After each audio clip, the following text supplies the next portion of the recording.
রাজ্য জুড়ে তিলোত্তমার বিচার চেয়ে সাধারণ মানুষ পথে নেমে প্রতিবাদ করছে।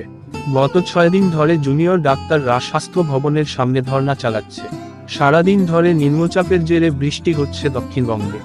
আজ সেই বৃষ্টি ভেজা সন্ধ্যায় অশোকনগরের নাগরিক সমাজের প্রতিবাদ সভা ও সভা শেষে মিছিল সংগঠিত হয়। সভায়, গানে, কবিতায় তিলোত্তমার বিচারের দাবি তোলা হয়। জিনিসটাকে আড়াল করার চেষ্টা হয়ে এসেছে এবং তারপরে উৎসবের আয়োজন চলছে, মণ্ডপ বাঁধা হচ্ছে, বাড়ি বাড়ি চাঁদা নেওয়া হচ্ছে, কাঠামোর গায়ে কাদা নেওয়া হচ্ছে।